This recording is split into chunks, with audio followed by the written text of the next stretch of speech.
চম্পাহাটিতে বাজি কারখানায় বিস্ফোরণের ঘটনায় মৃত বেড়ে ৩। পিয়ারলেস হাসপাতালে আরও ২ আহতের মৃত্যু হয়েছে। বাজি কারখানায় বিস্ফোরণের ঘটনা আরও একজন গুরুতর আহত। পিয়ারলেস হাসপাতালে মৃত্যু ১ আহতের।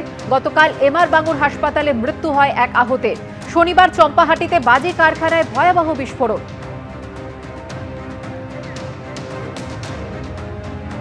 বাজি কারখানায় বিস্ফোরণের ঘটনায় মৃত বেড়ে ৩। পিয়ারলেস হাসপাতালে আরও ২ আহতের মৃত্যু হয়েছে।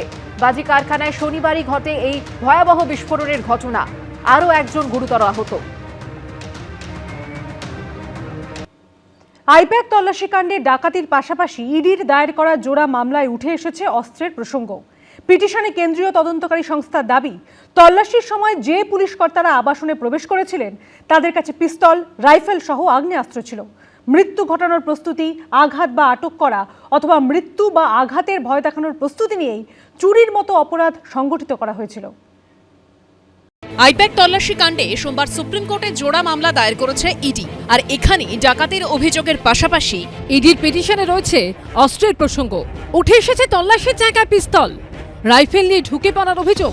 পিটিশনের ডি নম্বর পাতার ২ নম্বর পয়েন্টে তার বর্ণনা দিয়েছেন ইডির আইনজীবী।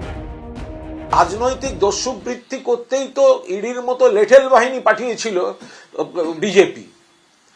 তৃণমূলের তথ্য ভান্ডার লুট করতে তো বাহিনীর নামে, কেন্দ্রীয় এজেন্সির নামে লেঠেল বাহিনী পাঠিয়েছিল। এখন বাংলার বাঘিনী মমতা বন্দ্যোপাধ্যায় একা দাঁড়িয়ে বিজেপির লেঠেল বাহিনী তার সামনে নিজের দলের তথ্য ভান্ডারকে রক্ষা করেছেন। সেটা সামলাতে না পেরে এই ধরনের গল্পগুজব করতে গেছে ওই ৫৬ ইঞ্চির লোকজন।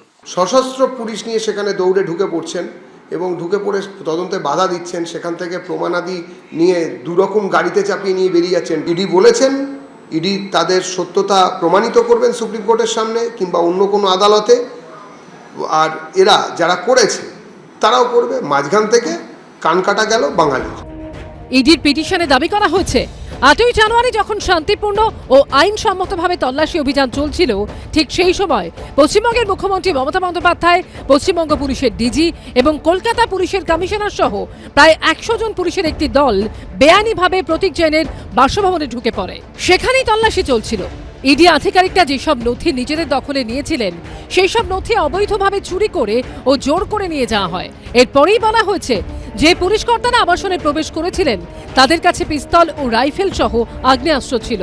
মৃত্যু ঘটানোর প্রস্তুতি, আঘাত বা আটক করা অথবা মৃত্যু বা আঘাতের ভয় দেখানোর প্রস্তুতি নিয়েই চুরির মতো অপরাধ সংগঠিত করা হয়েছিল। ৫ বা তার বেশি লোক ছিলেন, এটা ডাকাতির ঘটনা হবে। যেহেতু প্রমাণ লোপাটের কাজ করেছেন, ২৩৮ নম্বর ধারায় এখানে মামলা হবে এবং এখানে মামলা যেমন মুখ্যমন্ত্রীর বিরুদ্ধে হবে, তেমনি ডিজির বিরুদ্ধে হবে, তেমনি সিপির বিরুদ্ধে হবে, তাদের সঙ্গে যে পুলিশ অফিসার ছিলেন তাদের বিরুদ্ধে হবে। সূত্রের খবর, সুপ্রিম কোর্টে দায়ের হওয়া এই জোড়া মামলার দ্রুত শুনানির জন্য মঙ্গলবারই আর্জি জানাতে পারে ইডি। দীপক ঘোষ, প্রকাশ সিনহা, অনির্বাণ বিশ্বাসের রিপোর্ট, এবিপি আনন্দ। হাইকোর্টের পর সুপ্রিম কোর্ট। আইপ্যাক কাণ্ডের প্রেক্ষিতে সর্বোচ্চ আদালতের পিটিশনেও ছত্রে ছত্রে মুখ্যমন্ত্রীর বিরুদ্ধে অভিযোগ তুলেছে এনফোর্সমেন্ট ডিরেক্টরেট।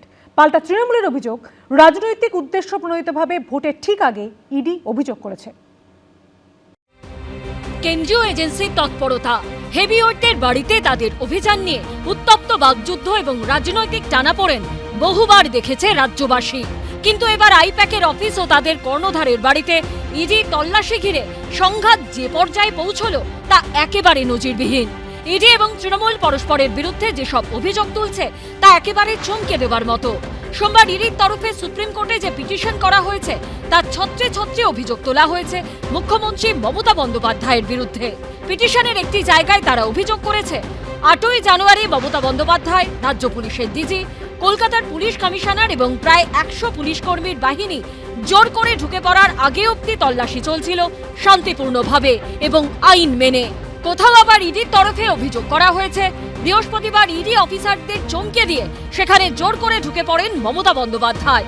সঙ্গে ছিলেন মুখ্য সচিব, রাজ্য পুলিশের ডিজি, কলকাতার police commissioner, deputy police commissioner.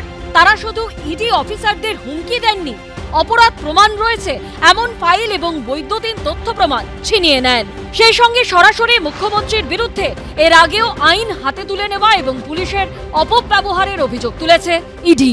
Supreme কোর্টের পিটিশনে ইডির তরফে অভিযোগ করা হয়েছে অপরাধ সংগঠিত করার পর মুখ্যমন্ত্রী এবং তার নির্দেশে পুলিশ কর্তারা কেন্দ্রীয় এজেন্সি ও তার অফিসারদের বিরুদ্ধে একাধিক এফআইআর দায়ের করেছে।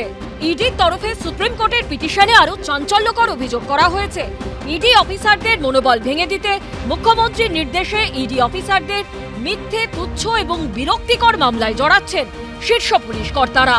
পাল্টা তৃণমূলের অভিযোগ, রাজনৈতিক উদ্দেশ্য প্রণোদিতভাবে ভোটের ঠিক আগে ইডি অভিযোগ করেছে। এই যে আইপ্যাকের অফিসে রেড হল, এবার বিজেপির নেতারা বলছে যে কয়লা কাণ্ডে ইডি তদন্ত করছে, ইডি রেড করবে, তাতে আপত্তি কোথায়? কোনো আপত্তি নেই। আপত্তি দুটো যায়, এক হচ্ছে কয়লা তদন্তে লাস্ট 3 বছরে একটা সামান ইস্যু করা হয়নি কাউকে, হঠাৎ করে নির্বাচনের 1 মাস আগে রেড। আর 2 নম্বর আপত্তি হচ্ছে আইপ্যাকের 3 জন ডাইরেক্টর, 3 জন ডাইরেক্টর কোম্পানির উপর রেড হলে 3টে ডাইরেক্টরের উপর রেড হবে। একজন দিল্লিতে কাজ করছে, একজন তামিলনাড়ুতে কাজ করছে, একজন বাংলায় কাজ করছে। খালি বাংলায় রেড হবে কেন? আইপ্যাকের চেন্নাইতে অফিস আছে, আইপ্যাকের দিল্লিতে অফিস আছে, আইপ্যাকের কলকাতায় অফিস আছে। খালি কলকাতায় রেড কেন? দিল্লিতে রেড নয় কেন? হায়দ্রাবাদে আইপ্যাকের অফিস আছে, সেখানে রেড নয় কেন? কেন? তার কারণ রেড করতে তো আসেনি, রেড করতে আসেনি, তথ্য নিতে এসছে, চুরি করতে এসছে। আগের বার ইলেকশনে আপনারা ভুলে গেছেন আমার ফোনে পেগাসাস ঢুকিয়েছিল, ভুলে গেছেন? তারপরেও হেরেছে, এবারও হারবে।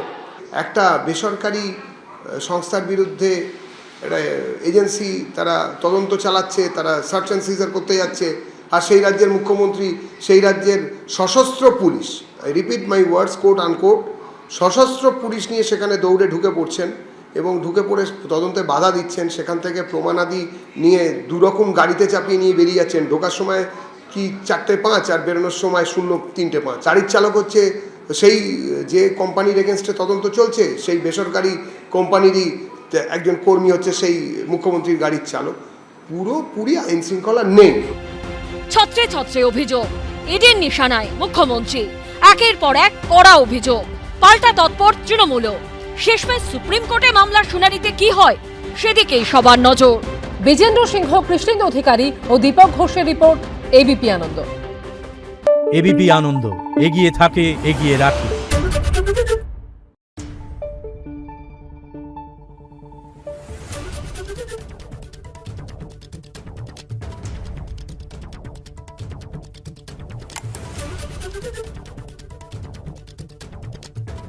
Thank you.